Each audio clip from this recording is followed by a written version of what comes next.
Hi everyone, thank you for joining me again. Today we're going to be looking at the exact form that I believe these bottoms are going to take in the price of gold and silver over the next year to 18 months. And we're watching these unfold. I've been bringing this action to you twice a week. And I want to get into some of the finer technical analysis that I'm looking at for these bottoming processes that are playing out here. So I'm going to be looking at this sample chart here. This is the primer on stage analysis. And I take this chart from a very good book that I'll bring up there for a second, which is by Stan Weinstein. And the title of the book is Secrets to Profiting in Bull and Bear Markets. And I know the cover looks a little bit, I don't know, a little bit flaky, but it's actually a very good book. And in it, he really goes over this process of stage analysis. That's something that I've been studying for most of my investing career after being turned on to this idea, and I really find that it's quite useful. The basic premise is this: all markets move through four stages. You have stage one, which is a basing or bottoming process. You have stage two, which is a bull market with rising prices. You have stage three, which is a topping process. And then you have stage four, which is a bear market with falling prices. And the price of the underlying asset or commodity, here it says XYZ company, but this could be any commodity or asset. So in our case, we're focusing on gold and silver. And so that is shown here in the black line. This is a hypothetical movement of that asset over time. And the blue line is the 30-week moving average, which is just basically an average of the prices. So it's taking 30 weeks worth of prices and averaging them out. To be quite honest, I don't use the 30-week moving average that much in my analysis. I find it just doesn't help me to identify the turning points as much as the trend lines do. Trend lines and the stage analysis.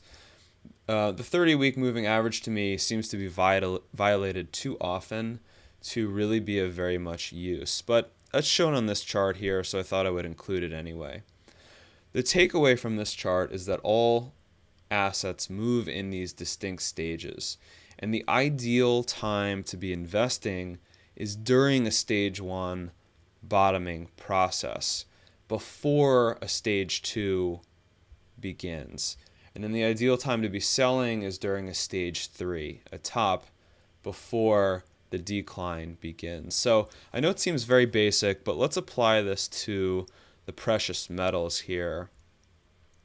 And I will show you what I believe is going to be happening going forward. So we're looking at silver now over the last 5 years. Here's our key again. Our colors will always stay the same. And we're looking here at the high from 2011. And you've had a series of waves of declines moving into the present, which is right here. And this chart is extended out into the future all the way to the beginning of 2017, just for a hypothetical example here. So you can see there have been these downtrend lines shown in turquoise that have been broken. I've been showing you this over the last several videos. And now we've moved into this lesser downtrend shown in the primary royal blue color shown right here. Now, I'm calling this a stage one basing process. If you refer back to that last chart, we were looking at the stage one as the ideal time to be investing in an asset. So a stage one base being formed here. Now, what is this going to look like for the price of silver when it starts to round out the bottom half of the stage one base and begin accelerating again? Based on my study of many different markets and watching these long-term bottoms put into place, this is my best analysis for how prices will begin to move out of the stage one and into the stage two. So take a look here. The first thing that we're going to see is this converging set of trend lines here break. And the primary trend has been moving down, yes, but these highs are coming down and the lows are coming down at not quite the same rate as the highs. This is what we would call a wedge pattern that is going to break at some point over the next 6 to 18 months here.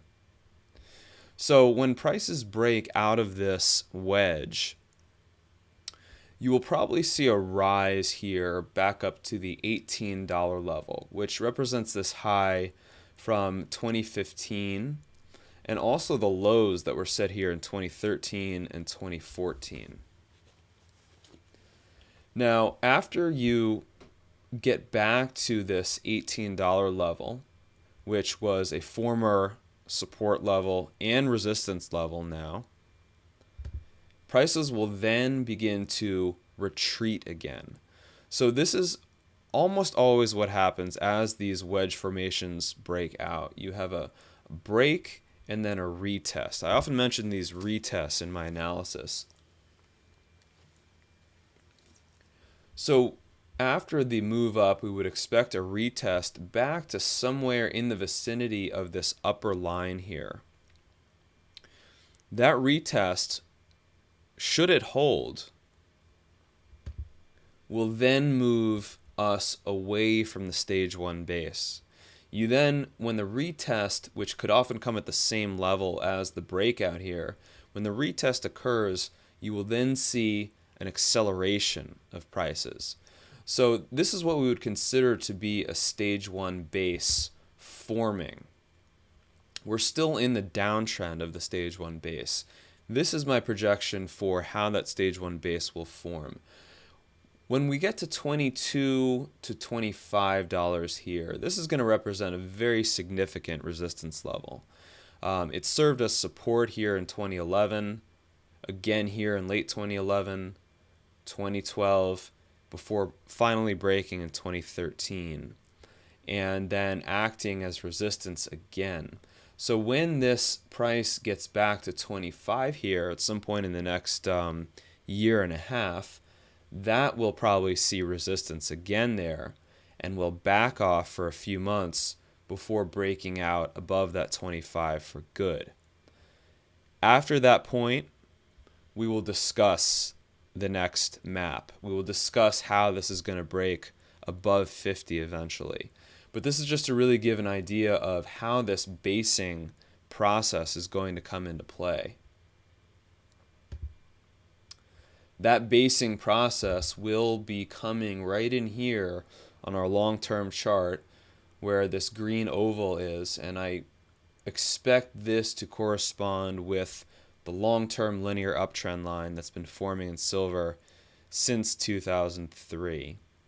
And once that base forms, the next leg higher to take us back in the vicinity of that $50 mark before that is challenged again, eventually to be exceeded.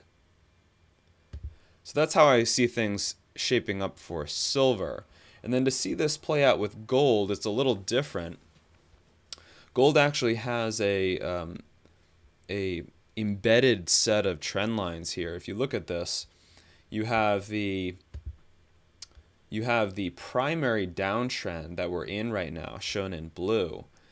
And even once this breaks out of the primary downtrend, which will probably take one more attempt, you then are going to be hitting up against this magenta colored long-term downtrend line here.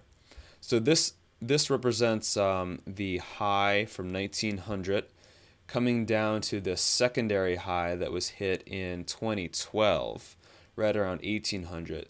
Just drawing a line from these two highs, bringing us all the way into the vicinity of 1250 at some point in the next year. So again, when we hit these lines for the first time, it's very rare that markets will break out of these lines the very first time that they hit the trends.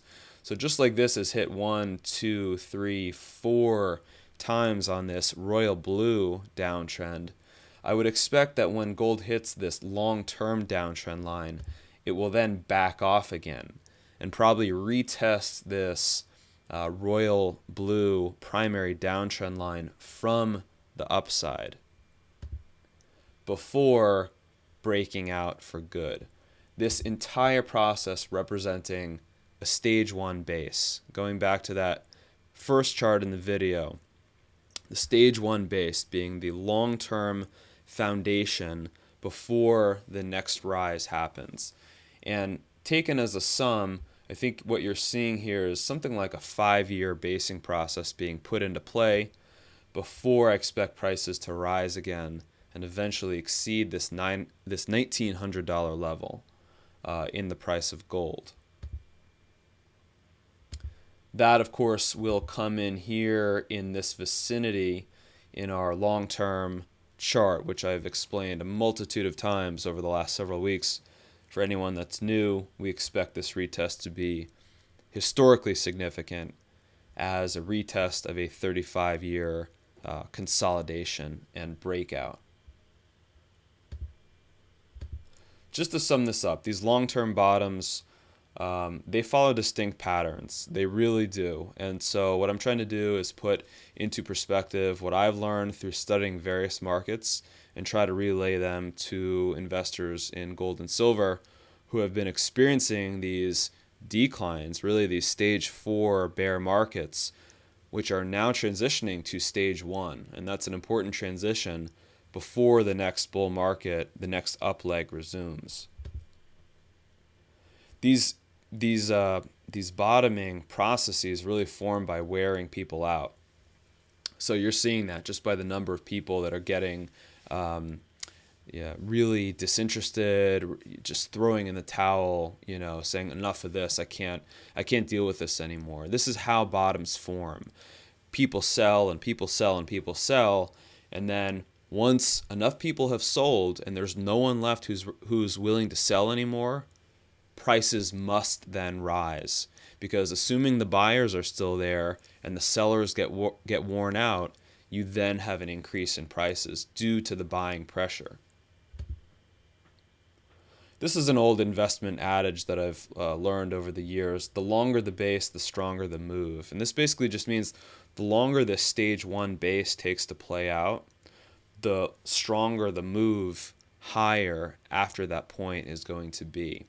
So yes, these are grinding stage 1 bases that are forming here, but the longer that base is, the stronger the potential move will be over the next 5 to 10 years. And I just wanted to bring this point up again for anyone that's really sort of a little bit upset that the price isn't higher already. Just keep in mind that the possibility to make money in the markets only exists if you, as an investor, disagree with the market or have a different opinion as to the rest of the market, because it's in that difference that the possibility for a price rise occurs. If the price was already where it will ultimately go to, there would be no point in buying that asset. You would not stand to gain anything by holding that asset over the next several years. So just keep this in mind as sort of a philosophical point for investing.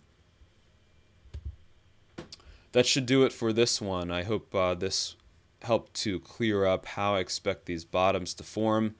Stage 1 bases being put into play now before the next stage 2 rise begins. Thank you for joining me. This has been Christopher Aaron from iGoldAdvisor.com. Thank you.